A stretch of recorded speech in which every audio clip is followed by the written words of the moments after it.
Hello everybody. I apologize for my camera not wanting to focus.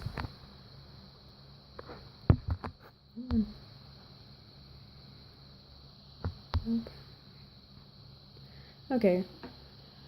It was a little bit too small to try and show on video, so what I'm going to do is I'm going to show you how to put this, attach it to this pretty much after I already put the beads on, but I'll do it with just an empty one so you see what it is that I did, because if you flip it around you can see it a little bit better.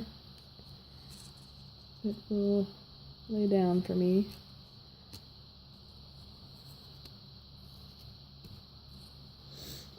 You can kind of see the little loops that I made.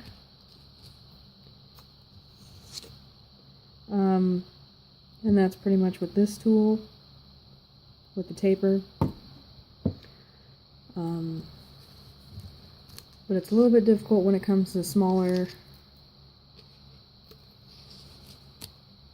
things like this. So for me it didn't turn out the best because this one ended up looking like two, but I still managed to get it on there. And some people don't notice and some people will. I'm also going to show you how to get on the jump ring really quick because that's super easy. So all you're going to need for that, we'll do that first, is you're going to need your fish hook. You're going to need, if you have two sets of pliers, needle nose, that's extra handy, which I do. And you're going to need this is what's called a jump ring. If I can get it to focus on it. It's pretty small. You can use, they come in different sizes. For earrings, I try and use the smallest ones possible because the bigger they are, the more noticeable they are, and it's not really the focal point of the piece of jewelry anyway. So for this one, all I'm going to do is, you don't have to do anything unless this is bent or already pre-bent. Then you just got to fix it, but that's pretty easy. But for a jump ring, all you have to do is, these are magnetized as well. And I'll show you, jump rings have, don't know if it'll focus on it, it's pretty small.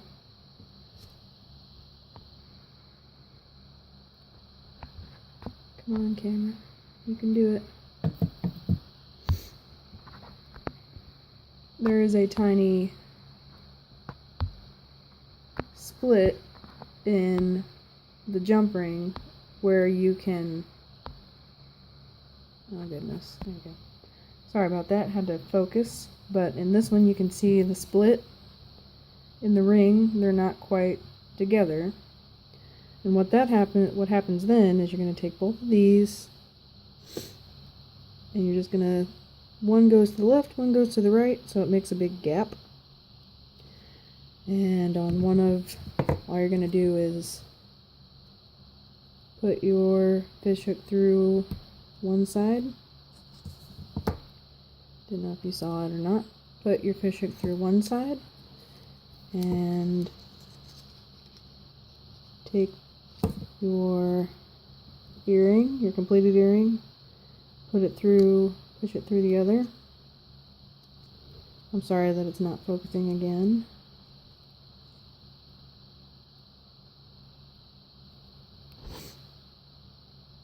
And you want to make sure that the fish hook is obviously facing the back side.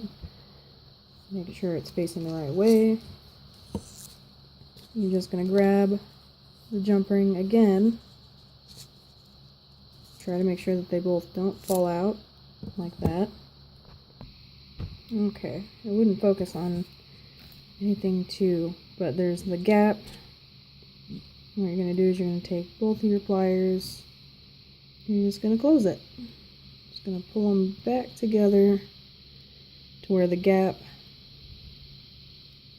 is back together, and it creates, it'll focus on it, a ring, or it goes back to its normal spot.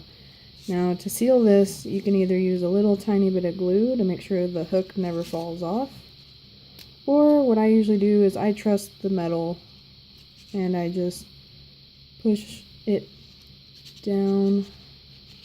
It's hard to explain, but basically you're going to lay the ring flat and push on the top and the bottom,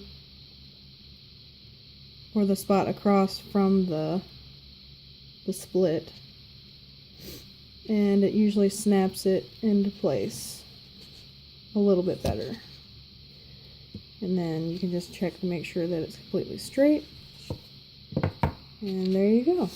Your fish hook is on your earring, and that's a completed product. Now if you want to do, now I'm going to show you real quick how these are done with these, because it's easier to do by itself rather than try and put it on there right now, because it doesn't focus enough for you to actually see what I'm doing.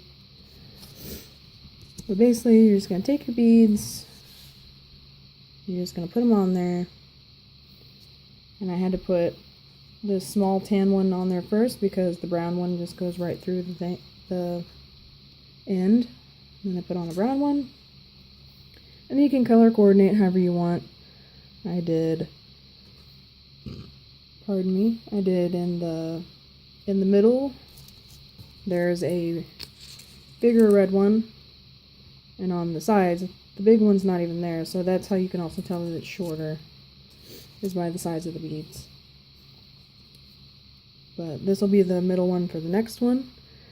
And then I did a very non-gloss one. Sorry for the lighting.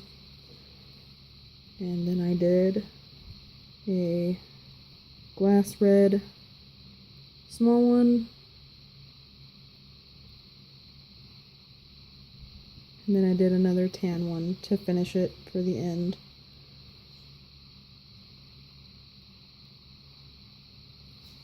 Okay, and whenever you get your beads on there, all you're going to do is take your tapers, hold it